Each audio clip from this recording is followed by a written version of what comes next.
शासनाने बऱ्याचशा आश्रमशाळा, आदिवासी बोर्डिंग अशा ठिकाणी बऱ्याचशा गोष्टी केलेल्या आहेत, तर त्यांचा मी निश्चित रूपी वंदन करतो, फायदा घे। आज हा कार्यक्रम माझे गुरुवर्य तात्यासाहेब विकास देवरे आज ते हजर नाहीत, आज त्यांचे भाचेभाऊ सर्वांना नमस्कार करा। आणि हा कार्यक्रम आम्ही 7 वर्षापासून चालू केलेला आहे।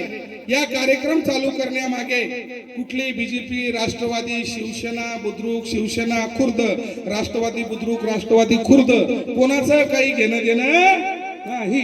हा कार्यक्रम आम्ही याच्यामुळे चालू केला आहे, आज जर हा कार्यक्रम या गावात झाला, माझी युवा शक्ती असेल, ही युवा शक्ती या कार्यक्रमाला बघेल आणि उद्या म्हणेल मी जर रिटायर होतो म्हणे माय बापले मना बायकोले असा मानपान नाही।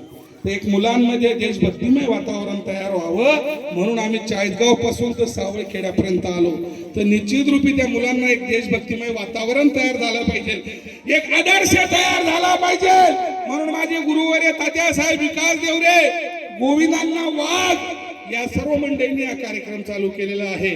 आणि लोटन सरांनी जेव्हा मला प्रथम फोन केला की सर मी गलवानचा बलवान आहे, तर आमची छाती 56 इंची छाती फुरावून गेली की गलवान के बलवान, कारण यांच्या बटालियनचं बलिदान फार मोठं आहे। 18 जवान एकाच ठिकाणी शहीद झाले होते गलवान घाटीमध्ये, आणि त्या लढाईमध्ये माझे दादा होते, म्हणून जोरदार टाळ्या होऊन जाऊ द्या की त्या जवानाने कशी लढाई लढली असेल। आणि प्रसंगाभावी बरेचसे त्या नदीमध्ये, झेलम नदीमध्ये वाहून गेले, तिस्ता नदीमध्ये वाहून गेले। असं भारतीय सैन्याचं बलिदान असतं। ज्या वेळेस तुम्ही सांगता की बदलालो सैनिक आपला देशभक्त आहे त्याचा, आणि आपण कधी रेल्वेत त्याला इमर्जन्सी सीट नाही भेटला तर जागा देत नाही, तो कुठेतरी आपले पन्ने टाकून घेतो, बाथरूम जाऊन सफर करतो, आम्ही केलेला आहे। तर माझी विनंती आहे तुम्ही पण देशभक्ती करू शकता।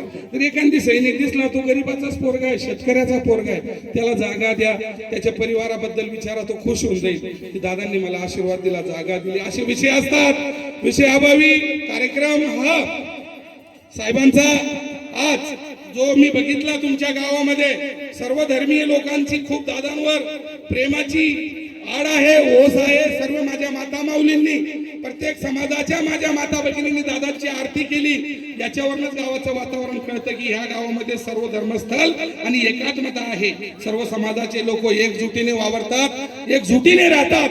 हे मला आपल्या गावामध्ये बघायला मिळालं। 7 वर्षात